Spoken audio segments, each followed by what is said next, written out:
Ya, Assalamualaikum warahmatullahi wabarakatuh. Ya, alhamdulillahirabbil alamin. Wassalatu wassalamu asrofil anbiya'i wal mursalin sayyidina maulana Muhammadin wa ala alihi washabihi ajmain amma ba'du.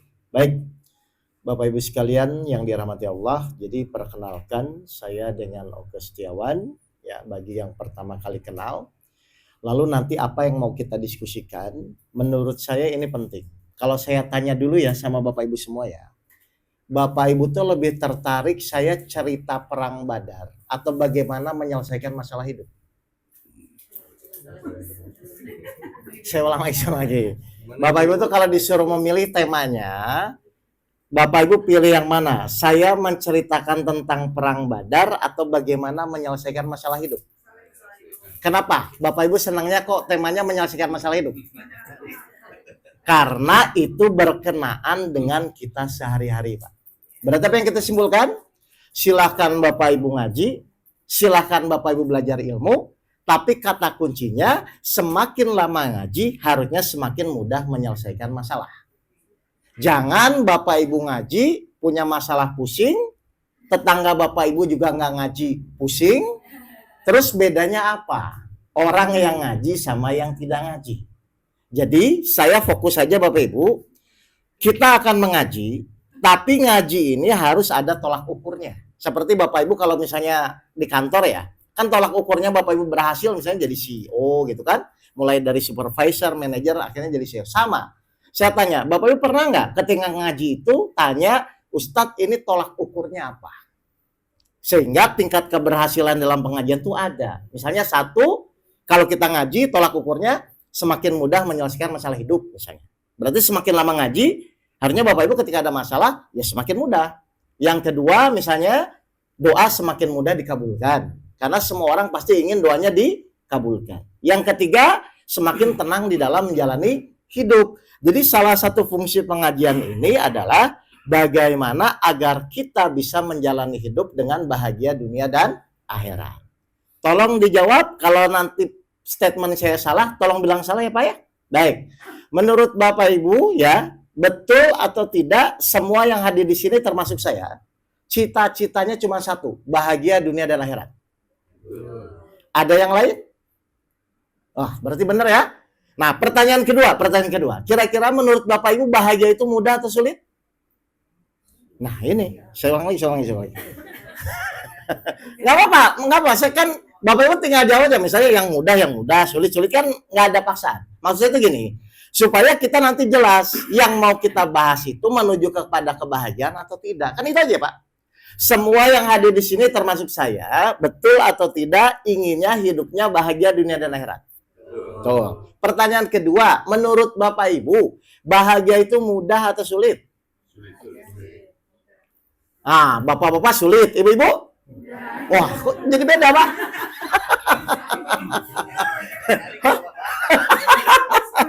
Wah, nggak apa-apa maksudnya.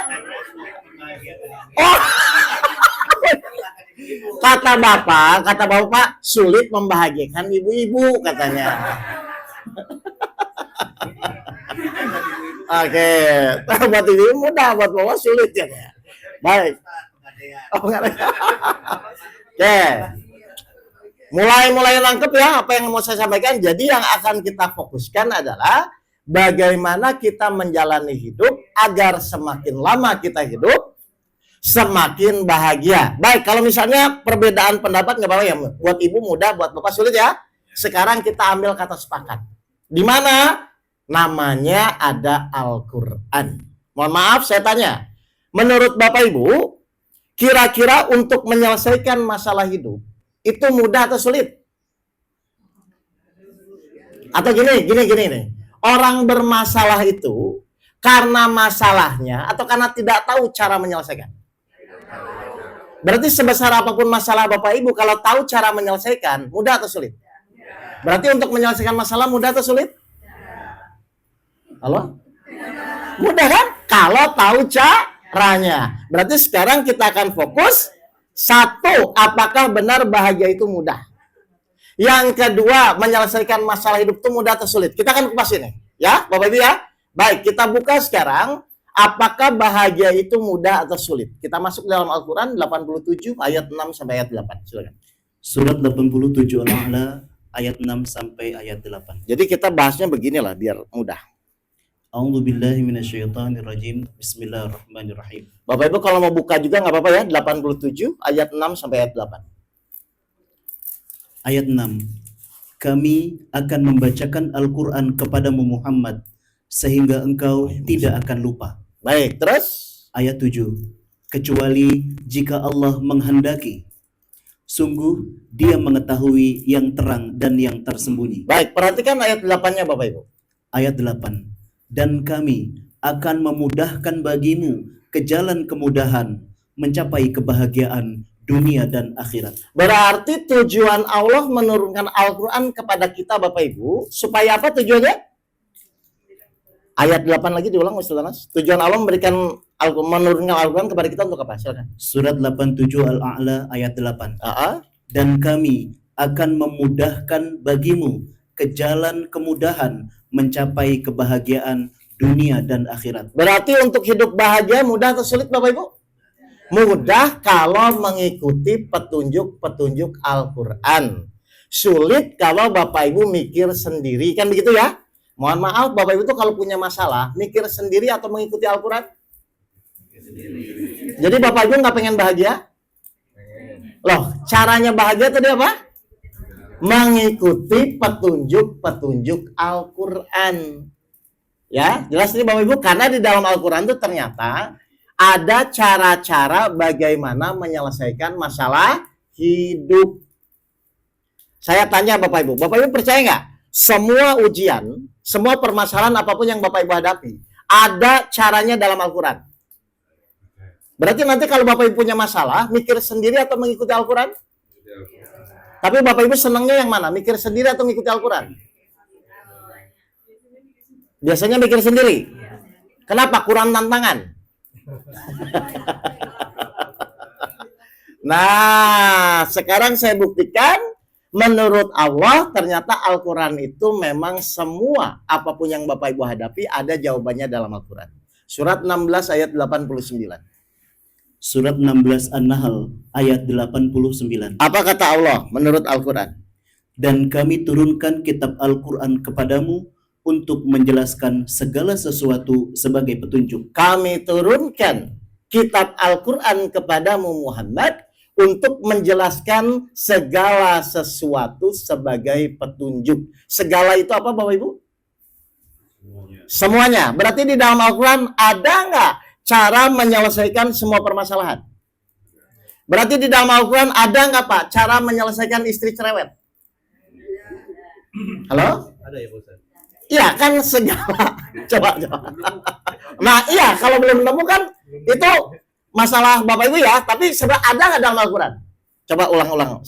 Kami menurunkan Surat 16 An-Nahl ayat 89. Dan kami turunkan kitab Al-Quran kepadamu untuk menjelaskan segala sesuatu sebagai petunjuk. segala itu apa Bapak Ibu? Berarti semua solusi permasalahan yang sekarang kita hadapi ada nggak caranya dalam Al-Quran?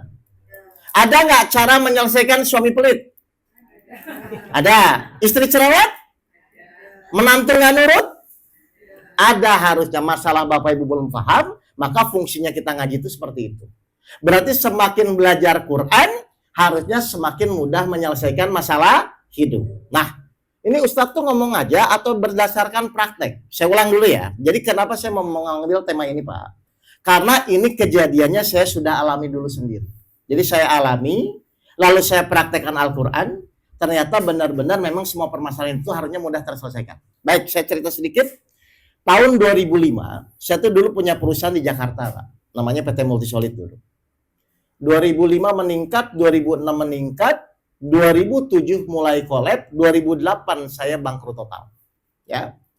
Ketika perusahaan saya bangkrut, ada 3 masalah besar yang harus saya selesaikan. Hutang perusahaan, tapi karena itu saya CEO-nya, jadi saya yang terkena. Hutangnya harus diselesaikan, yaitu 2,5 miliar dalam 3 bulan. Lalu yang kedua, istri saya sudah pengajuan untuk itu bercerai waktu itu. Dan yang ketiga, saya akan kena sanksi penjara 5 tahun karena kasus urusan pajak perusahaan. Jadi saya punya masalah hutang, masalah keluarga, dan masalah hukum. Kira-kira menurut Bapak Ibu itu masalah atau hiburan? Masalah. Saya putus asa waktu itu, Pak. Tapi waktu itu dalam pikiran saya tuh yakin Al-Quran ini adalah solusi hidup, meskipun saya belum tahu bagaimana cara mengaplikasikan. Kan harusnya Bapak Ibu ya, harusnya ilmu apapun akan bermanfaat. Itu ketika Bapak Ibu bisa praktekkan kan? Misalnya Bapak Ibu sekarang belajar teori ilmu. Itu akan bermanfaat kalau nanti dipraktekkan dalam kehidupan kita sehari-hari. Sehingga ujung-ujungnya akhlak kita harusnya mulai mengikuti Al-Quran. Tolong dijawab Bapak Ibu ya. Bapak Ibu dulu waktu sekolah ujian dulu di sekolah. Itu tuh ujian dulu atau teori dulu? Kenapa Bapak Ibu belajar teori dulu? Berarti saat ujian, Bapak Ibu mengerjakan ujian itu berdasarkan pikiran sendiri atau berdasarkan teori yang dipelajari? Kalau Bapak Ibu mengerjakan ujian berdasarkan teori, selesai atau tidak harusnya? Selesai berdasarkan teori kan? Sekarang saya tanya, ujian hidup dulu atau teori dulu? Kalau dulu di sekolah Bapak Ibu kan diuji nih, anak-anak misalnya bulan depan atau minggu depan ujian matematika. Berarti kan Bapak Ibu belajar dulu kan minggu ini kan? Dalam rangka pas nanti ujian minggu depan, Bapak Ibu kerjakan ujian itu berdasarkan teori yang dipelajari kan? Sekarang saya tanya, di sekolah ujian dulu atau teori dulu? Teori dulu. Sekarang saya tanya, Allah ngasih ujian hidup dulu atau teori dulu?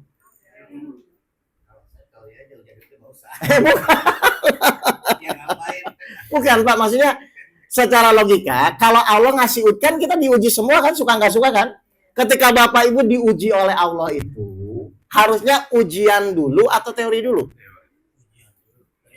Ya, kalau dari Allah. Baik, ujian dulu ya. Pertanyaan saya, terus Bapak Ibu mengerjakan ujian dari Allah berdasarkan apa? Halo? Iya, berarti teori dulu atau ujian hidup dulu? Atau gini. Bapak Ibu sebelum lahir Al-Quran sudah ada atau belum? Berarti teori dulu atau ujian hidup dulu?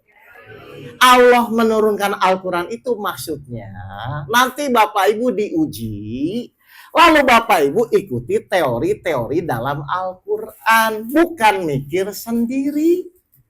Saya tanya sekarang, Bapak Ibu selama ini ketika punya masalah, ketika diuji sama Allah, mikir sendiri atau mengikuti teori Al-Quran?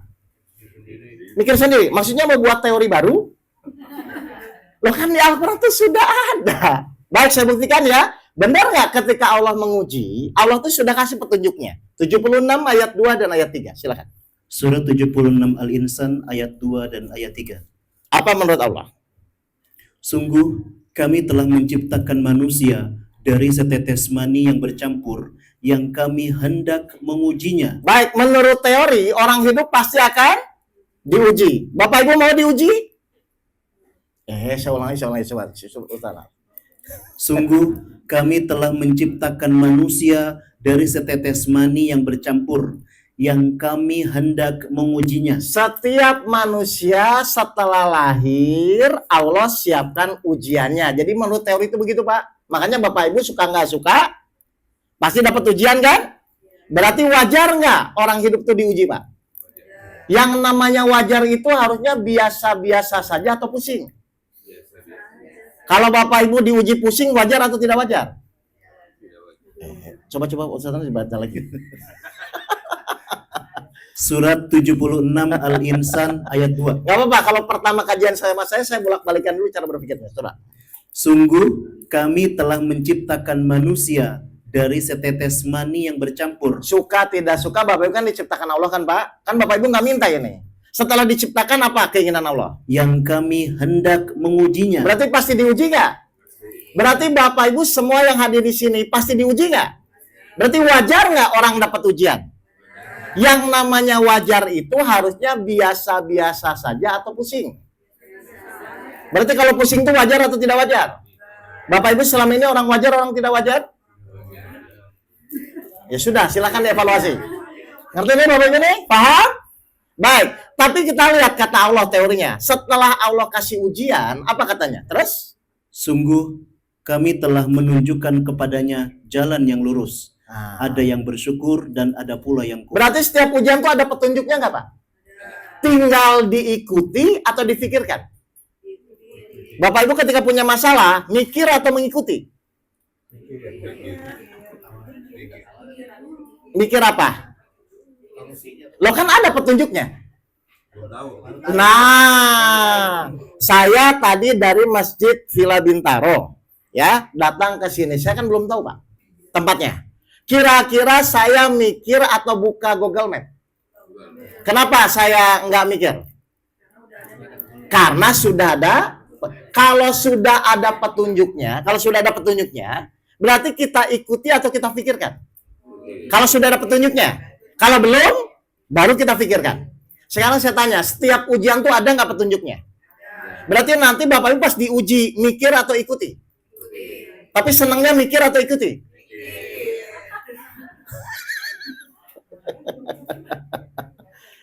Mulai mengerti Bapak Ibu ini? Makanya kita akan belajar Al-Quran, tapi langsung terimplementasi dengan masalah yang sehari-hari Bapak Ibu hadapi. Biar nyambung gitu loh Bapak Ibu. Bapak Ibu tiap hari menghadapi masalah anak, masalah mertua, masalah menantu. Belajar ilmu sejarah. Kan nggak nyambung ini.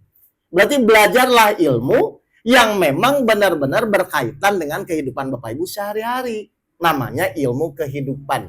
Jadi kalau saya ngaji kemanapun Pak, itu saya melengkapi dari kajian-kajian yang selama ini Bapak Ibu pelajari. Saya membantu mengimplementasikan antara Al-Quran dan permasalahan hidup yang saya hadapi. Baik, saya kembali ya. Jadi waktu Januari 2008, saya punya hutang 2,5 miliar, istri saya mau cerai dan saya akan penjara. Saya tuh waktu itu bilang sama Allah, ya Allah, saya tuh yakin jawaban semua permasalahan saya itu ada dalam Al-Quran. Tapi kenapa ini Al-Quran saya baca, Al-Quran saya hatamkan, tapi saya tidak bisa mengimplementasikan. Tidak bisa mempraktekkan antara ayat-ayat Al-Quran yang selama ini mungkin Bapak Ibu tafsirkan, pahami, dengan masalah hidup yang saya hadapi. Tolong ya Allah, salah saya di mana?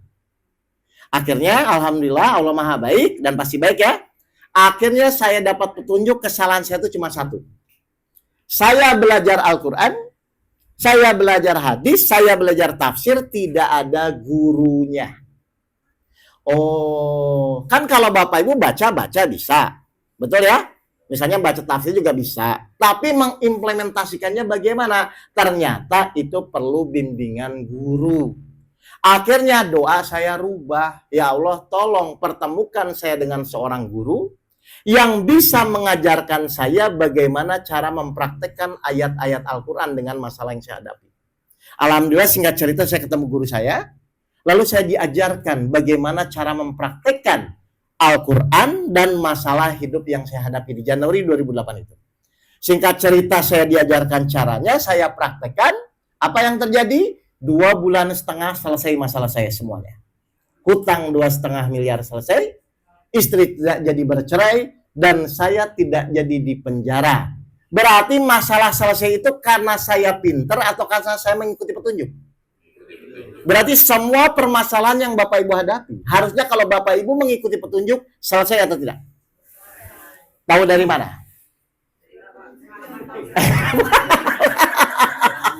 Bukan. Karena Allah berjanji, barang siapa mengikuti petunjuk Allah, insya Allah tidak akan celaka dan akan selamat.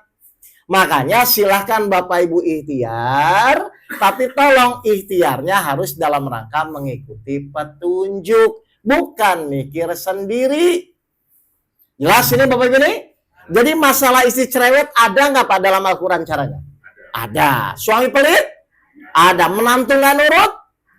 Anak belum punya anak-anak? Ada. Semua ada. Sekarang saya akan bahas apa yang saya jalani saja ya Bapak Ibu ya. Jadi gini. Jadi waktu saya ketemu guru saya bilang gini, Pak Guru tolong saya. Kenapa Mas? Saya punya hutang 2,5 miliar. Terus guru saya nanya, aset ada nggak? Habis semua Bapak Ibu.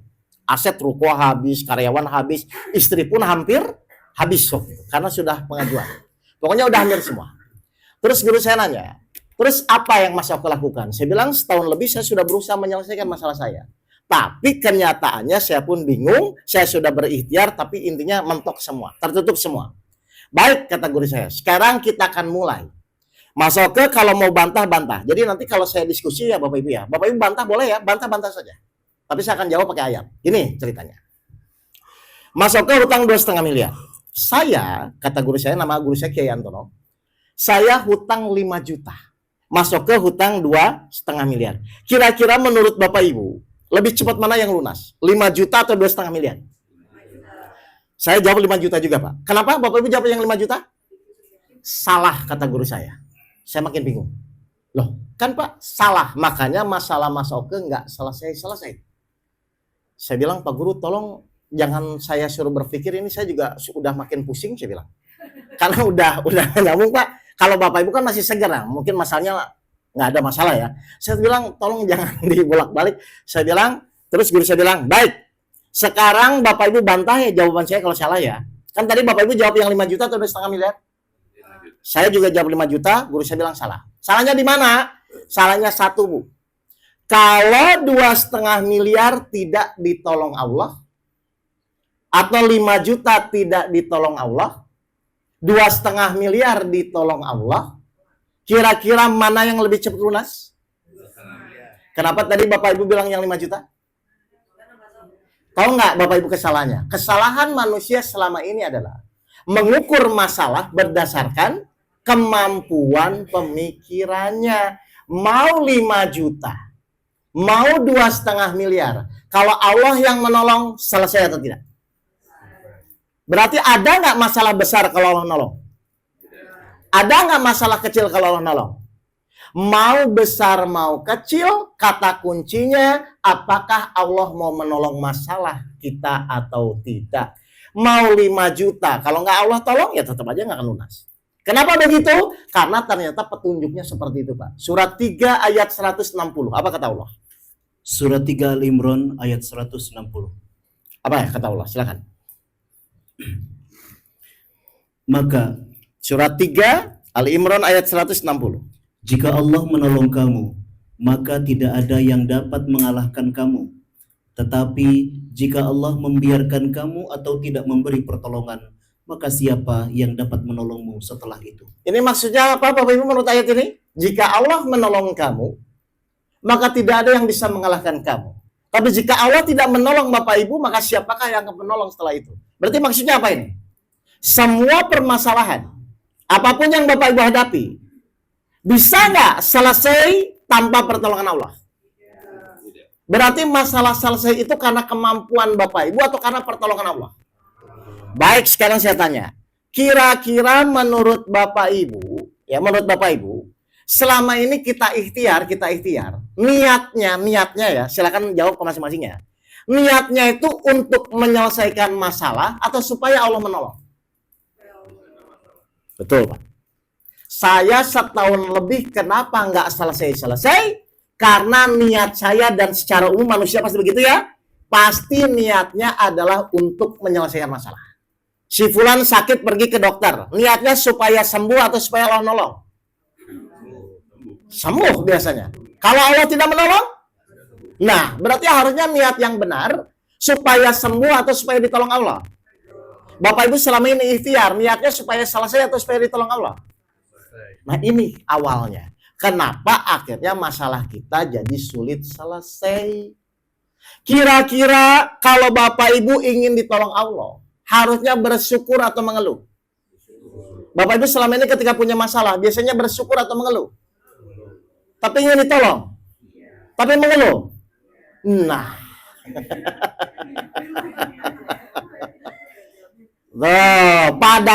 Padahal mau mengeluh tetap harus ikhtiar, bersyukur pun tetap harus ikhtiar. Kalau ibu bapak ingin ditolong Allah, berarti harusnya mengeluh atau bersyukur?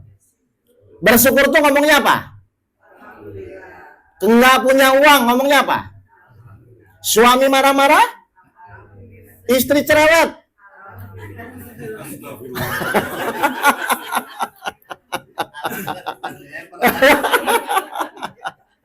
Tuh, mulai paham ini kenapa kita nggak selesai-selesai masalah kita? Ternyata yang jadi masalah itu saya tidak selesai karena sikap saya kepada Allah tidak mencerminkan ingin ditolong Allah. Padahal saya bukan tidak ikhtiar, habis-habisan Pak. Habis-habisan. Jelas ini Bapak ini? Berarti sekarang pertanyaan berikutnya, berarti kita wajib ikhtiar, betul? Tujuannya untuk menyelesaikan masalah atau supaya ditolong Allah? Tolong hilangkan pemikiran untuk menyelesaikan masalah ya. Kita memang wajib ikhtiar, tapi tujuannya untuk supaya ditolong Allah. Kenapa begitu? Karena petunjuknya begitu. Dan Bapak Ibu tiap hari pun meminta sama Allah bahwa ikhtiar itu tujuannya untuk ditolong. Di mana? Al-Fatihah ayat 5. Silakan Ustaz Anas. Iya karena budu. Nah, itu apa artinya? Silakan Ustaz. Surat 1 Al-Fatihah ayat 5. Kita tuh disuruh menyelesaikan atau disuruh minta tolong? Hanya kepada Engkaulah kami menyembah, dan hanya kepada Engkaulah kami mohon pertolongan. Berarti Bapak Ibu selama ini niat ikhtiar tujuannya menyelesaikan atau minta tolong? Menurut ayat ini, Bapak Ibu itu disuruh menyelesaikan atau disuruh minta tolong? Selama ini Bapak Ibu niat ikhtiar, niatnya menyelesaikan atau minta tolong? Kenapa tidak sama dengan surat Al-Fatihah? Padahal mohon maaf, kira-kira menurut Bapak Ibu lebih mudah menyelesaikan atau lebih mudah minta tolong? Tapi Bapak Ibu senangnya yang mana? Dikasih yang mudah, senangnya yang sulit-sulit. Kalau bisa dipersulit, itu hafal semua itu. Saya diam Pak. Di depan guru saya diam. Ayo masuk ke, ternyata kesalahan saya itu dari awal Pak. Karena saya niat selama ini ikhtiar, tujuannya untuk menyelesaikan masalah. Bukan supaya Allah menolong. Akhirnya saya bilang kalau begitu gimana caranya Pak Guru? Supaya saya ditolong oleh Allah. Baik kata guru saya. Kalau begitu silakan cari ayat dalam Al-Quran. Yang di ayat itu Allah berjanji menolong. Kalau sudah ketemu ayatnya, jalani praktekan, maka nanti Allah akan memberikan pertolongan. Di mana Bapak Ibu ayatnya? Yang Allah janji akan menolong kita? Tadi Ustaz Anas baca Al-Baqarah ayat 153. Ya ayyuhallazina manusta'inu bisabri wassalah innallaha ma'asabirin. Tadi ayatnya. Allah janji, coba silakan. Surat 2 Al-Baqarah ayat 153. Nah, akhirnya saya diajarin, cari ayatnya. Wahai orang-orang yang beriman, mohonlah pertolongan kepada Allah dengan sabar dan sholat. Di sini Allah janji apa kepada kita Bapak Ibu? Coba baca lagi. Wahai orang-orang yang beriman, mohonlah pertolongan kepada Allah dengan sabar dan sholat. Di ayat ini Allah janji apa? Bapak Ibu percaya nggak? Bapak Ibu akan ditolong Allah? Kalau percaya, masalahnya apa? Bukan. Bapak Ibu kan Allah bilang, Allah pasti akan menguji, dan Allah pun janji akan menolong, betul? Pertanyaan saya, Bapak Ibu percaya nggak ketika Bapak Ibu punya masalah, Allah pasti akan menolong? Kalau percaya harusnya saat menjalani masalah, tenang atau khawatir? Boleh khawatir? Wah, coba baca lagi. Enggak, di ayat ini, nanti saya jelaskan. Wahai orang-orang yang beriman, mohonlah pertolongan kepada Allah dengan sabar dan sholat. Di ayat ini Allah janji apa? Allah janji menolong untuk semua orang atau tidak semua orang? Baca lagi. Nah, itu makanya coba. Nah, iya. Coba baca lagi Ustaz. Enggak apa-apa diulang-ulang. Wahai orang-orang yang beriman. Semua orang atau tidak semua orang? Cirinya orang beriman itu yakin atau khawatir? Bapak Ibu ketika punya masalah yakin atau khawatir? Berarti Bapak Ibu itu sudah beriman atau kurang beriman?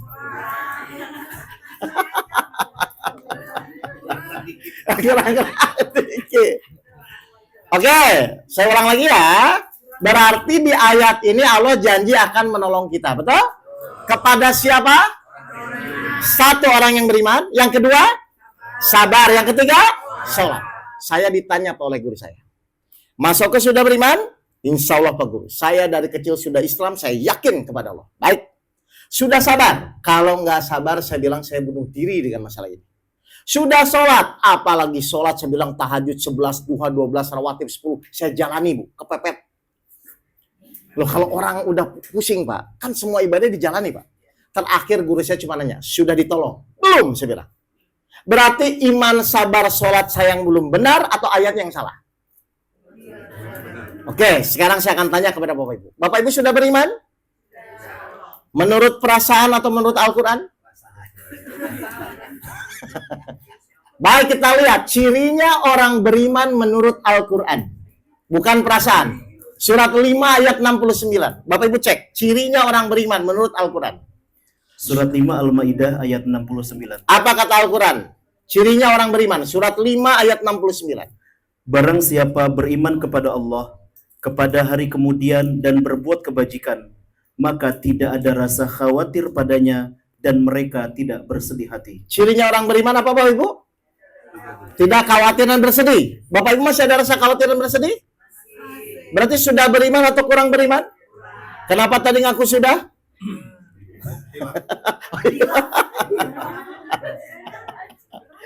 Oke, yang kedua, enggak kita cek aja Pak. Nah, karena Al-Quran itu artinya furqon, pembeda, validasi. Bapak Ibu ngaku beriman, dasarnya Al-Quran dong, bukan perasaan. Betul Pak? Sekarang yang kedua. Bapak Ibu sudah sholat? Menurut perasaan atau menurut Al-Quran? Halo Bapak Ibu, kok malu-malu?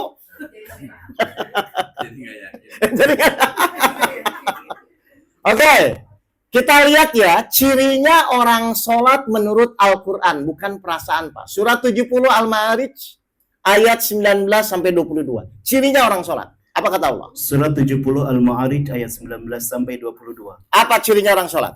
Sungguh manusia diciptakan bersifat suka mengeluh. Betul? Suami marah-marah. Istri cerewet. Dasar manusia dalam mengeluh. Terus? Apabila dia ditimpa kesusahan, dia berkeluh kesah. Betul ya Bapak Ibu ya? Terus? Dan apabila mendapat kebaikan harta, dia jadi kikir. Baik, jadi manusia itu dasarnya berkeluh kesah kikir. Tapi ada golongan yang tidak mengeluh menurut Al-Quran Pak. Apa golongan? Terus? Kecuali orang-orang yang melaksanakan sholat. Jadi menurut Al-Quran orang sholat mengeluh atau tidak? Bapak Ibu masih mengeluh? Tapi sudah sholat? Tapi mengeluh?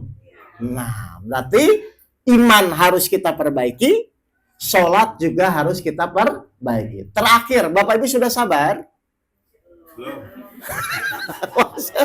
Belum ya? Atau gini. Coba saya tanya.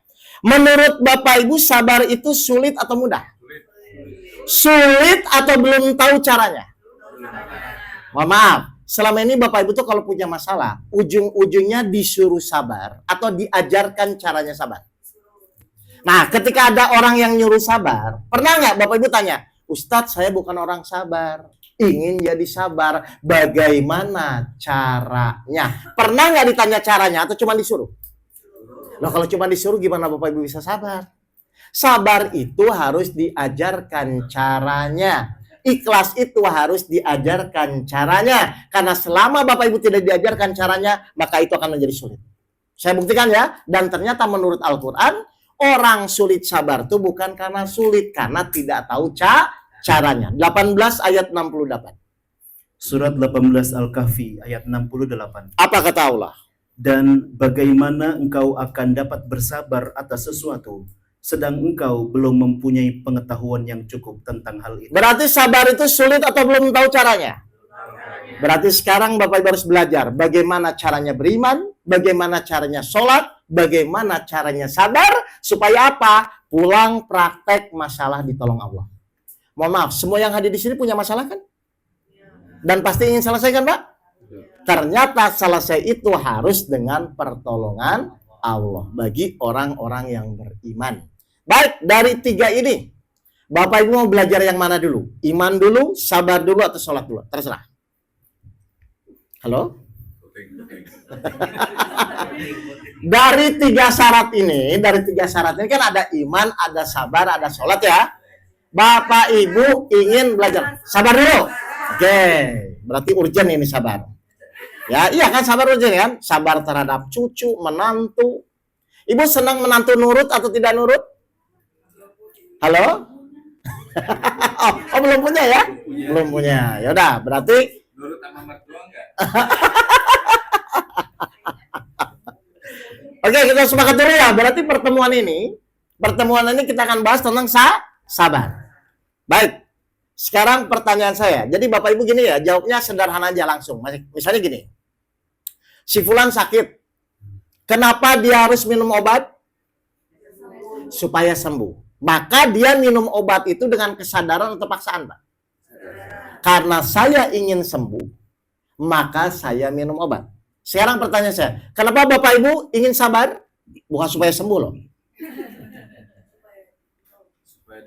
Nah, saya bersabar itu karena saya ingin ditolong Allah. Berarti sabar itu paksaan atau kesadaran?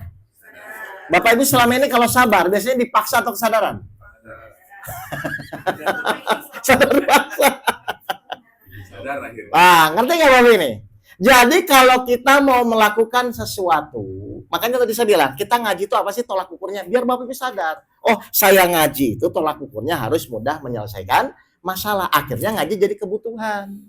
Bukan paksaan Pak RT. Gitu loh Bapak Ibu. Paham ini?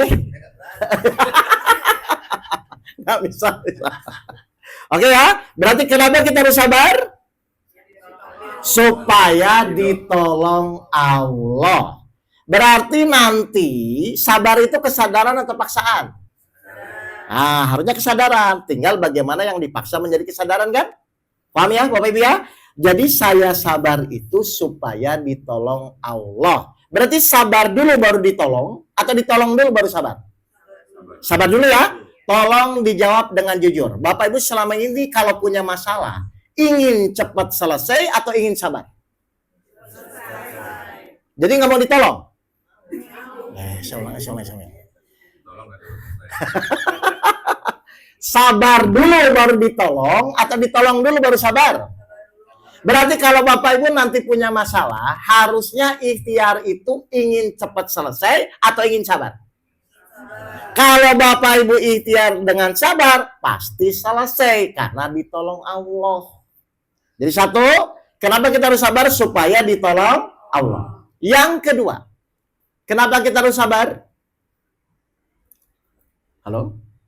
Loh, Bapak Ibu mendengar kata sabar dari dulu atau sekarang-sekarang ini? Nah, pertanyaan kedua, kenapa kita harus sabar? Iya kan udah, nomor satu itu agar ditolong Allah. Yang kedua. Innallaha ma'as sabirin. Sesungguhnya Allah bersama orang-orang yang sabar. Berarti kalau Bapak Ibu bersama Allah, doa dikabulkan nggak? Berarti kenapa kita harus sabar? Supaya doa kita dikabulkan. Berarti kalau doa kita belum dikabulkan, pasti belum sabar. Jadi salah siapa doa kita belum dikabulkan? Kenapa nggak sabar? Yang terakhir, meskipun banyak ya, saya ambil 3 poin aja. Kenapa kita harus sabar? Surat 3 ayat 142, silakan. Surat 3 Al-Imran ayat 142. Kenapa kita harus sabar? Apakah kamu mengira bahwa kamu akan masuk surga? Nah, Allah bertanya kepada siapa ini Bapak Ibu? Kepada kita. Apakah kamu mengira bahwa kamu akan masuk surga? Bapak Ibu semua yang hari di sini kalau ditanya, ingin masuk surga atau neraka? Syaratnya apa? Perhatikan, apa katanya? Padahal belum nyata bagi Allah orang-orang yang berjihad di antara kamu dan belum nyata orang-orang yang sabar. Berarti salah satu syarat masuk surga apa Bapak Ibu? Jadi Bapak Ibu ingin sabar? Ingin. Nah, kalau ingin sabar berarti dengan kesadaran atau paksaan? Kesadaran. Sekarang saya tanya, kalau saya ingin bisa nyetir mobil, Bu, Pak, yang pertama yang saya butuhkan apa? Betul. Saya ulang, kalau saya ingin bisa nyetir mobil, yang pertama kali saya butuhkan apa? Mobilnya. Sepintar apapun Bapak teorinya, kalau nggak ada mobilnya, nggak akan bisa. Paham ini Bapak Ibu? Saya tanya, kalau saya ingin sabar, yang pertama kali saya butuhkan apa? Bukan mobil loh. Kalau saya ingin sabar, yang pertama kali saya butuhkan apa? Pasangan yang baik atau pasangan yang menjegalkan? Saya ulang.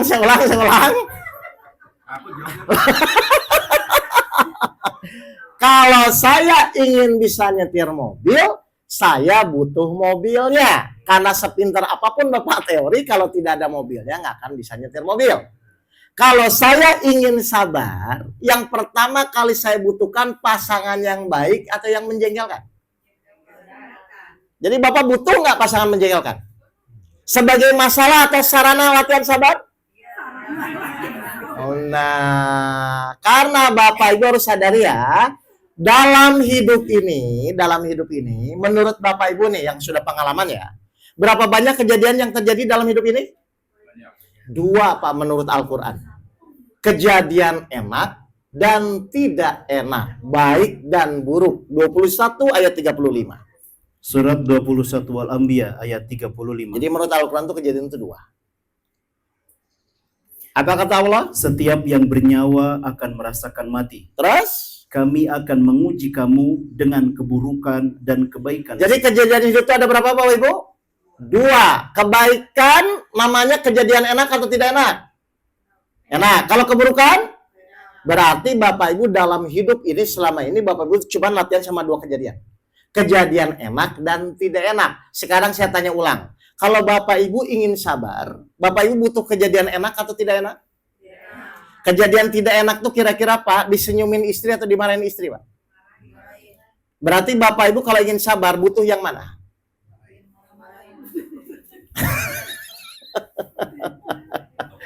Ternyata Pak Bapak Ibu, untuk menjadi sabar itu kita butuh kejadian yang tidak enak. Makanya hadisnya jelas. Sungguh luar biasa seorang mukmin itu. Ketika mendapatkan nikmat dia bersyukur, mendapatkan musibah dia, nah itu implementasinya tuh itu Pak. Dan untuk sabar kita butuh kejadian enak atau tidak enak? Dan itu harus kita lakukan. Tinggal sekarang pertanyaannya, bagaimana saat kita mendapatkan kejadian tidak enak, kita dengan kesadaran tetap mengucapkan Alhamdulillah. Saya akan buktikan. Saya nanti ajari caranya. Nanti Bapak, Ibu secara otomatis pasti akan ngomong Alhamdulillah. Meskipun itu dimaki-maki, Pak. Bisa kita mulai? Bagaimana caranya? Baik, di dalam Al-Quran saya akan buktikan ada namanya caranya sabar. Tinggal Bapak Ibu silahkan mau praktek atau tidak. Kan kembali kepada masing-masing ya. Cuman kalau praktek, apa poinnya tadi? 1, masalah selesai. 2, doa dikabulkan. 3, sarana masuk surga. Harusnya saran saya Bapak Ibu mulai praktek. Betul ya? Jadi kalau Bapak ingin sabar atau Ibu ingin sabar, butuh pasangan yang baik atau menjengkelkan? Jadi Bapak Ibu senang nggak dapat pasangan menjengkelkan?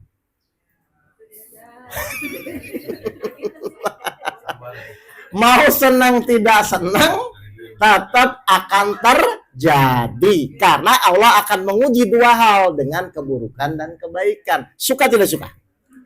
Ya, tinggal nanti bagaimana menerima kejadian yang tidak enak itu dengan kesadaran kita tetap bersyukur. Kan itu aja ya. Baik, kita mulai Bapak Ibu caranya sabar. 64 ayat 11. Silakan. Surat 64 At-Taghabun ayat 11. Setelah saya ajarkan caranya nanti latihannya, gitu kan? Biar bisa kan? Baik. Tidak ada suatu musibah yang menimpa seseorang kecuali dengan izin Allah. Baik, Bapak Ibu, menurut Bapak Ibu ayat ini apa maksudnya? Tidak ada suatu musibah yang menimpa seseorang kecuali biiznillah dengan izin Allah. Ini maksudnya apa? Atau saya tanya, Bapak Ibu dari bangun tidur sampai nanti tidur lagi, benar nggak menghadapi yang namanya kejadian? Betul ya? Pertanyaan kedua, kejadian bisa menimpa kita, itu tuh kejadiannya dulu atau izin Allah dulu? Coba Ustaz Anas baca lagi. Tidak ada suatu musibah yang menimpa seseorang kecuali dengan izin Allah. Berarti kejadiannya dulu atau izin Allah dulu? Kalau Allah izinkan, terjadi kejadian. Kalau tidak diizinkan, berarti nanti kalau Bapak Ibu dapat kejadian, Bapak Ibu lihat kejadiannya atau lihat izinnya? Bapak Ibu nanti kalau dapat kejadian, pas bangun tidur sampai nanti tidur lagi, harusnya Bapak Ibu lihat kejadiannya atau lihat izinnya? Menurut Bapak Ibu izin Allah itu benar atau salah? Benar. Sempurna atau tidak? Kalau sempurna, kalau benar, yang wajar kita terima atau kita emosi? Terima tuh ngomongnya apa? Berarti ketika suami ibu marah-marah kepada ibu ngomongnya apa? Sadar kan Pak?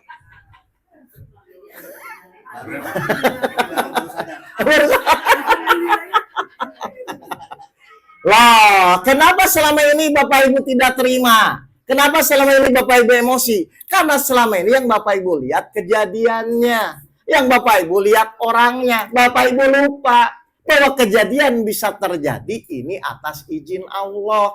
Logikanya kalau orang beriman melihat kejadian atau melihat izin? Saya tanya, selama ini Bapak Ibu kalau ada kejadian, lihat kejadian atau lihat izin? Terus izinnya kemana?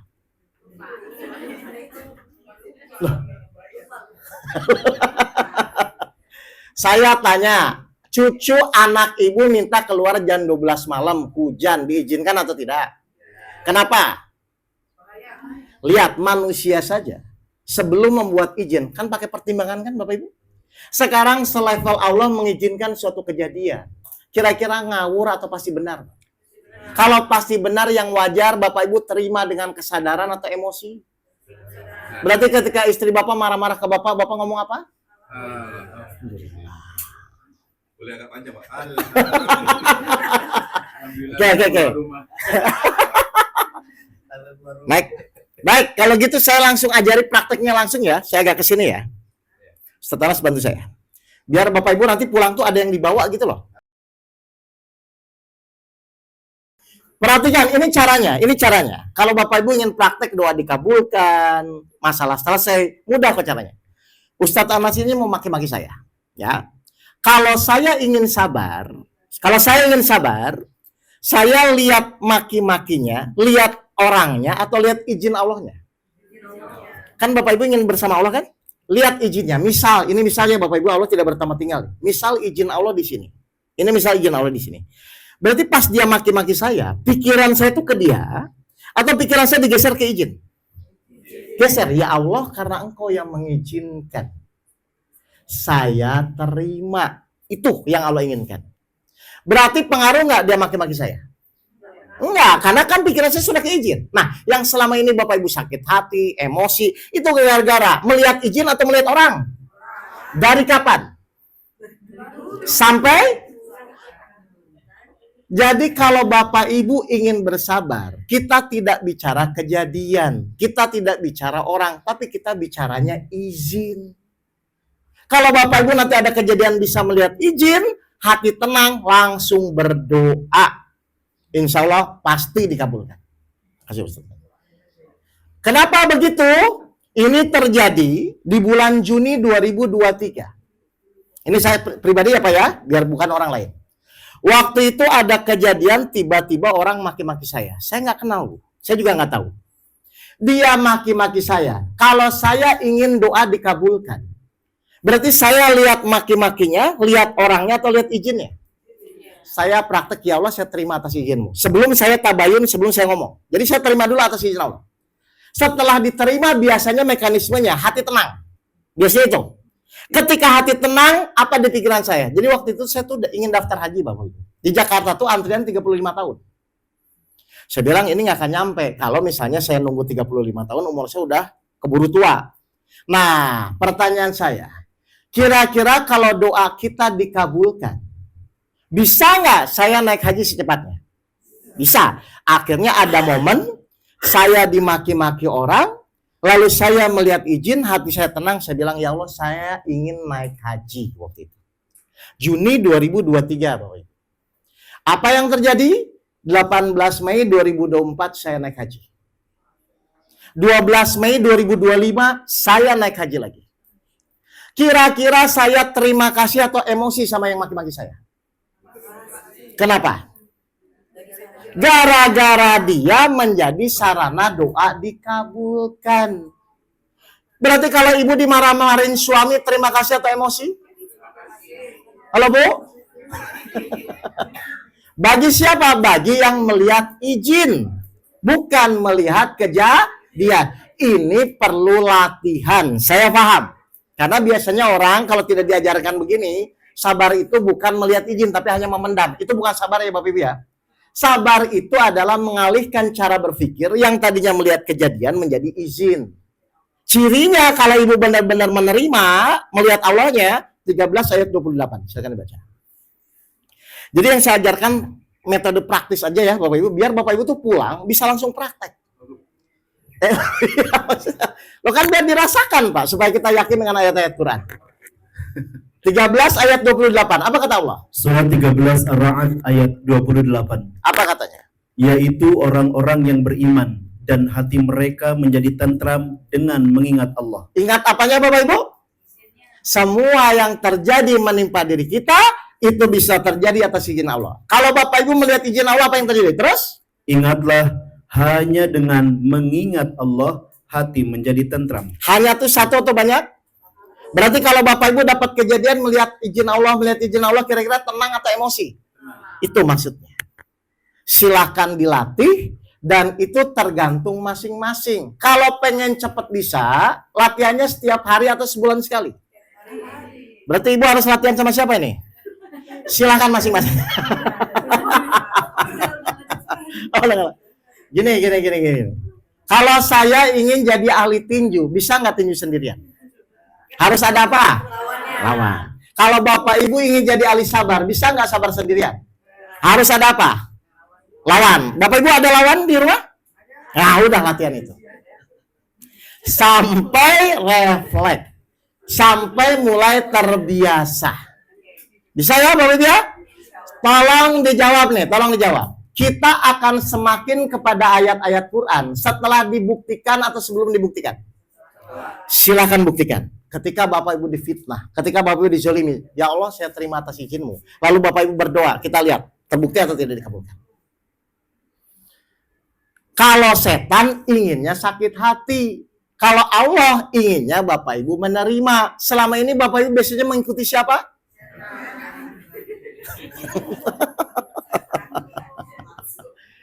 Mengerti Bapak Ibu semua?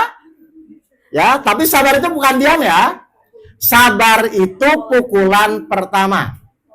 Setelah sabar, setelah diterima, wajib nggak ikhtiar? Tapi ikhtiarnya dalam rangka mengikuti petunjuk. Berarti tujuan kita ikhtiar itu agar masalah kita selesai atau supaya ditolong Allah. Nah, itu maksudnya. Jadi kita ikhtiar itu dalam keadaan kesabaran. Sakit tetap ke dokter, tapi dalam rangka bersabar. Kalau Bapak Ibu ingin ke dokter itu supaya jadi sabar, berarti antriannya ke 1 atau ke 100? Ya sudah latihan. Murah atau mahal?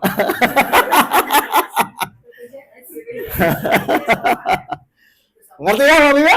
Jadi saya nggak akan menyampaikan teori, karena kalau teori kan udah ada kajian ustadz lainnya. Saya membantu Bapak Ibu mengimplementasikan antara ayat-ayat ilmu-ilmu yang selama ini dipelajari dengan praktek kehidupan sehari-hari. Karena cirinya orang beriman dan tidak beriman itu saat kelihatan, saat diuji. Kalau orang beriman yakin, tidak khawatir. Kalau yang kurang iman, stres, bingung, dan lain-lain.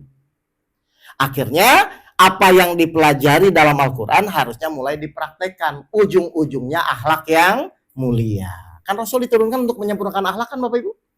Berarti semakin lama ngaji, harusnya akhlak kita semakin tenang atau semakin khawatir. Nah itu fungsinya mengaji. Tetangga ibu nggak ngaji, pusing, wajar dong nggak ngaji. Dan ibu sekarang ngaji masih pusing kan malu. Loh, terus bedanya apa dong yang ngaji sama yang enggak? Nah, itu namanya tolak ukur ya.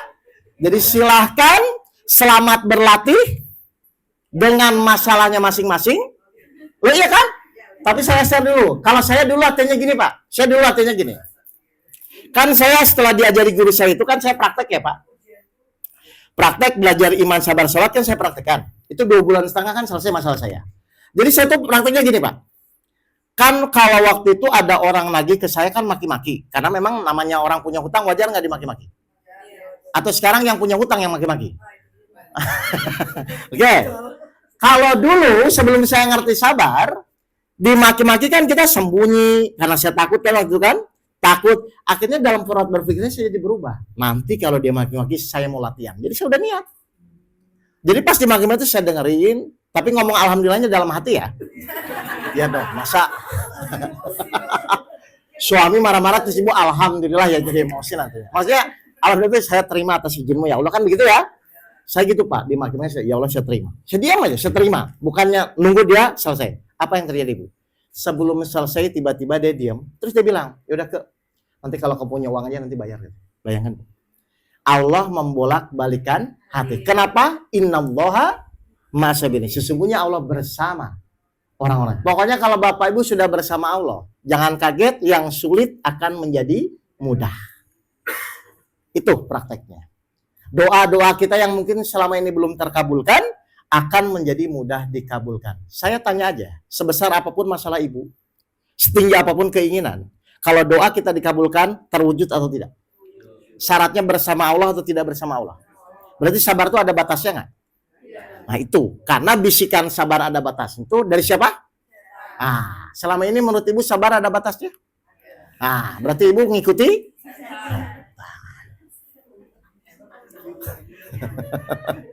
Paham ini Bapak Ibu nih? Setelah sabar, saya ulang-ulang ya, kita wajib ikhtiar.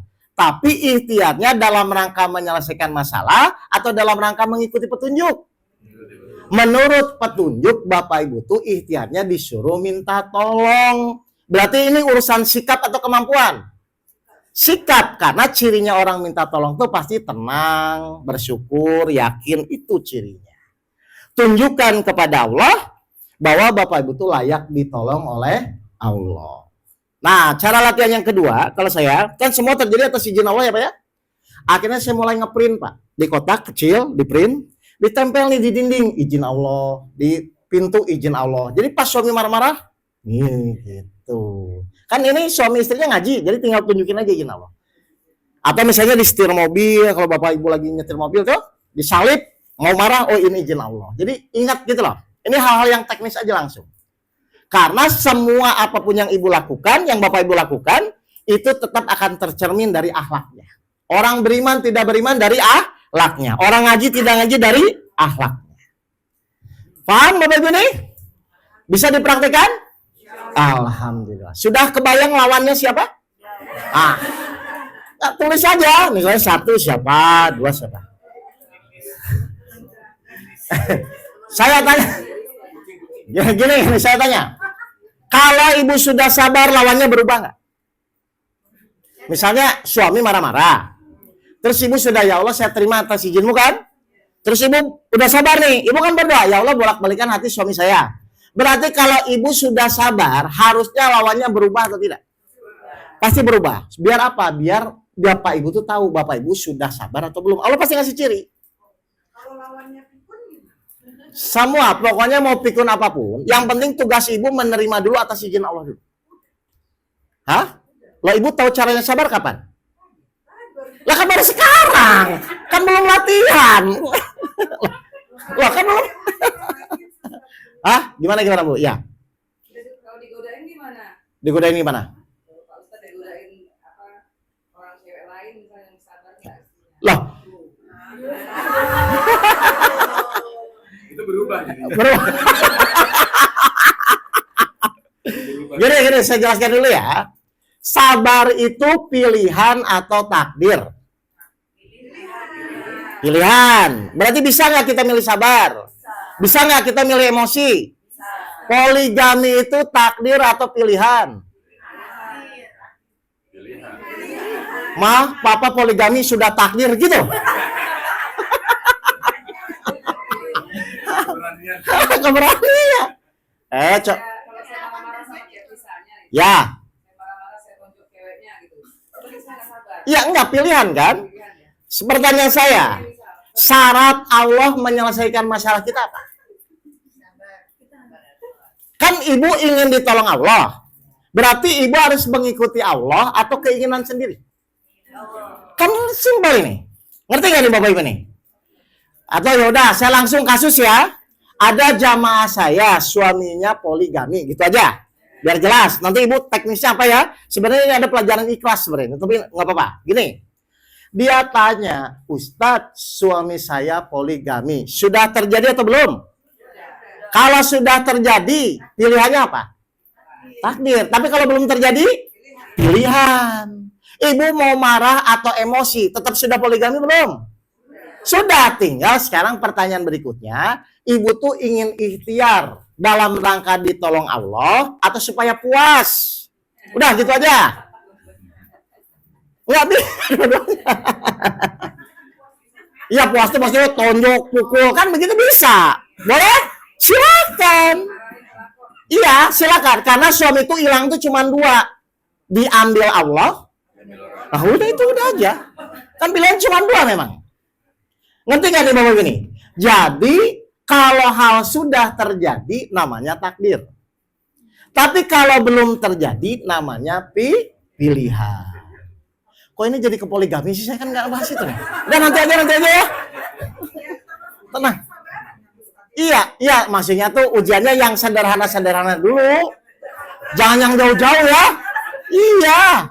Kan Satu dulu, Bu. level 1. Udah itu nanti aja lah latihannya. Tapi ngerti dulu ya Bapak Ibu ya. Karena kata kuncinya apapun yang kita pilih tergantung pertolongan Allah itu akan menolong. Tergantung dari apa yang kita pilih. Saya kan setahun lebih berusaha menyelesaikan, Bu. Dari 2007 awal sampai akhir. Saya berusaha menyelesaikan hutang saya. Kan nggak selesai-selesai.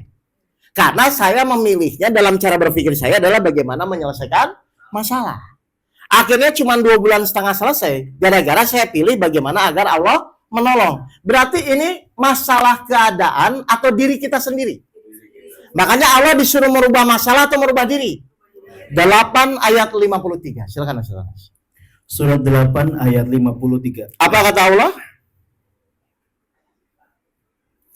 Yang demikian itu karena sesungguhnya Allah tidak akan mengubah suatu nikmat yang telah diberikannya kepada suatu kaum. Allah tidak akan merubah nikmat keadaan suatu kaum. Berarti yang merubah siapa?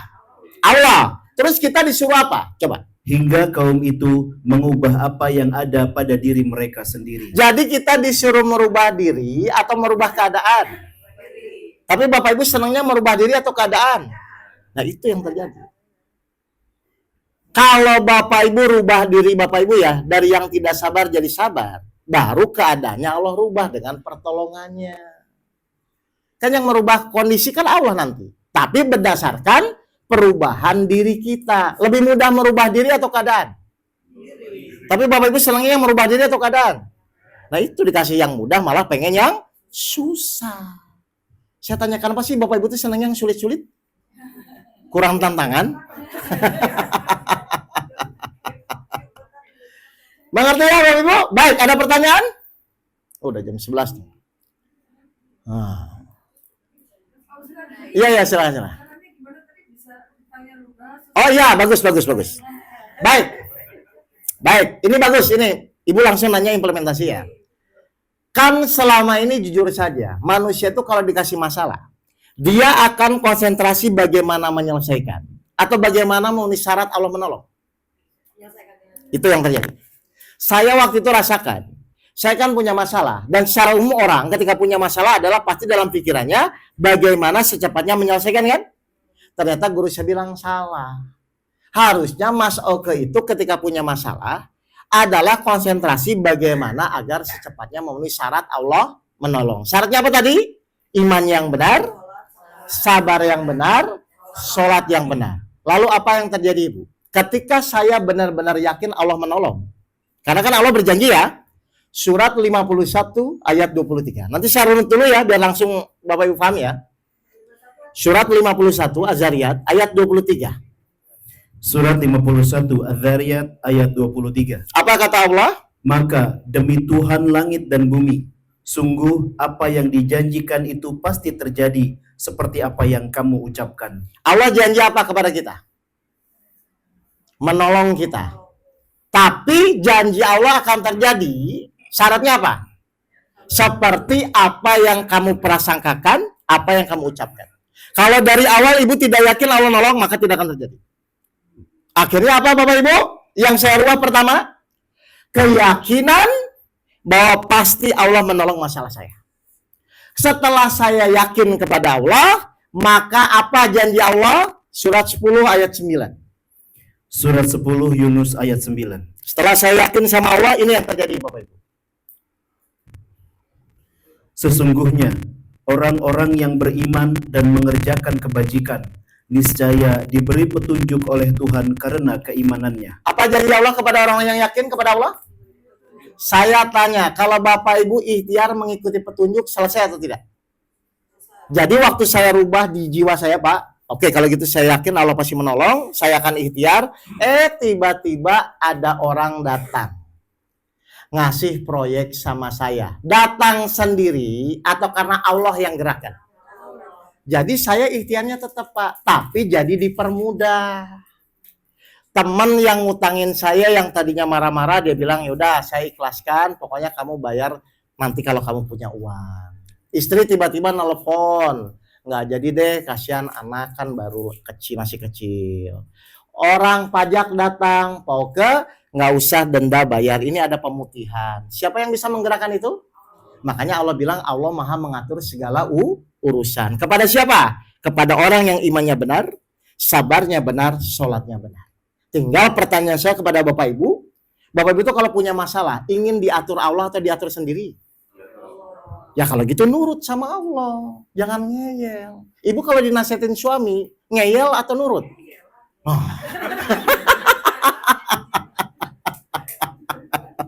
Kalau gitu Bu.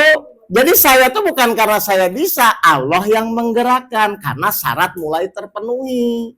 Kan Allah nolong kan harus realita, kan manusia harus pakai kejadian. Akhirnya kejadian sunatullahnya tiba-tiba ada orang datang. Tiba-tiba dia bilang, ya udahlah, nih saya kasih proyek. Saya bilang saya nggak punya uang. Udah ini saya modalin. Itu ternyata mudah bagi Allah. Iya, petunjuk itu bisa lewat kejadian, bisa lewat mimpi, bisa lewat ketemu orang. Itu Allah gampang. Saya tanya ya. Kalau Allah ingin ngasih petunjuk, kira-kira orang yang dikasih petunjuk harusnya tahu atau tidak? Kalau Allah mau ngasih petunjuk kepada kita, kira-kira orang yang dikasih petunjuk itu harusnya tahu atau tidak? Tahu dong. Kalau misalnya enggak, namanya taka-taki dong, Bu.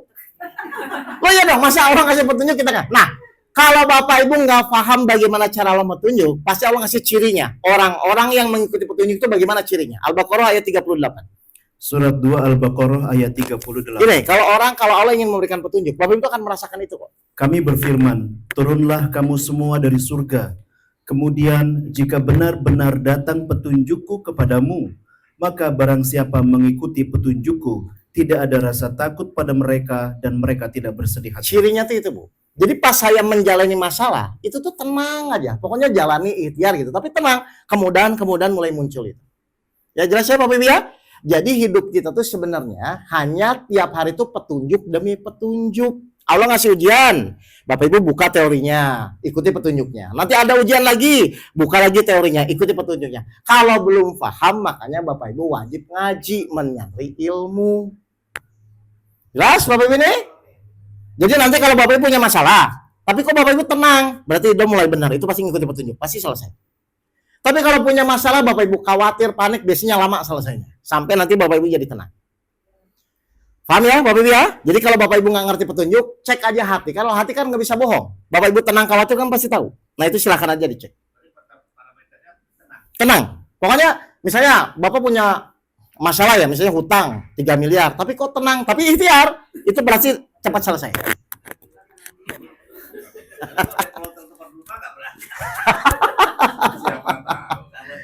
Ya pokoknya semua ini perlu proses latihannya Bapak Ibu ya. Nah silahkan Bapak Ibu praktek dulu, belajar dulu. Nanti kapan-kapan kalau saya kesini lagi, saya masih ada 2 PR ya.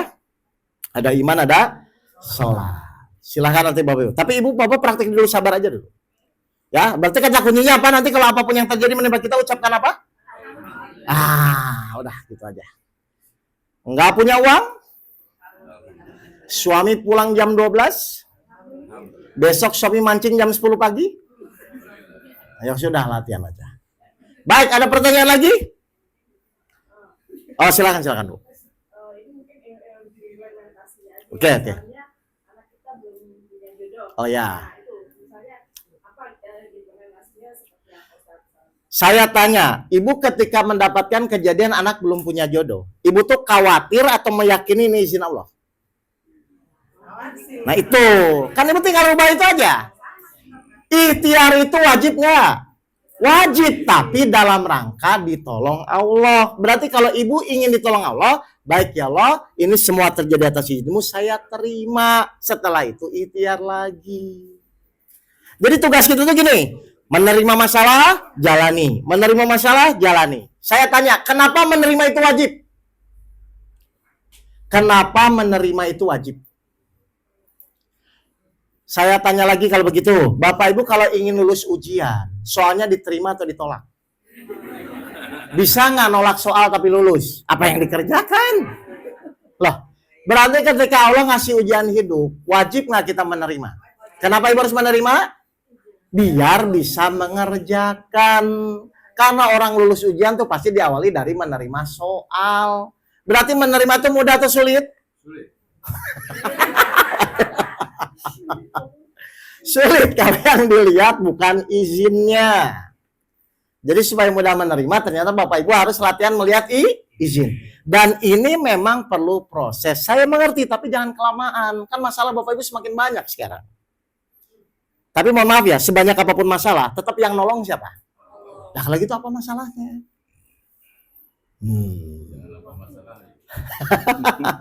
Ada lagi? Cukup ya? Sudah ya Bapak Ibu? Baik. Terima kasih. Mohon maaf kalau ada kata-kata saya kurang berkenan, dimaafkan Bapak Ibu semua. Berarti tinggal apa ini setelah dapat teorinya? Praktek. Nanti kalau saya kasih lagi evaluasi. Gimana kemarin gagalnya di mana? Itu Pak fungsinya. Jadi meningkat. Jelas ya Bapak Ibu ya? Jangan misalnya sekali kajian dengan saya pusing. Udah 5 kali masih pusing. Terus gimana ngajinya? Kan sayang ya Pak ya? Harusnya meningkat terus. Ya? Oh di Al-Hakim udah pernah? Iya, harus latihan ya. Nggak apa-apa. Pokoknya kenapa? Karena suka tidak suka semua orang yang ada di sini tidak bisa menolak ujian. Ayo, siapa yang bisa menolak? Saya mau ke kantor misalnya. Tiba-tiba ban mobil saya kempes. Saya bisa tolak nggak Pak? Nggak ada. Padahal ada rencana nggak? Ujian tuh kayak gitu. Nggak diundang, nggak diantar. Iya. Paham Bapak Ibu semua? Baik, kalau sudah paham, terima kasih. Mohon maaf kalau ada kata-kata saya kurang berkenan. Dimaafkan ini Bapak Ibu. Saya kembalikan ke Sahil Bait. Assalamualaikum warahmatullahi wabarakatuh.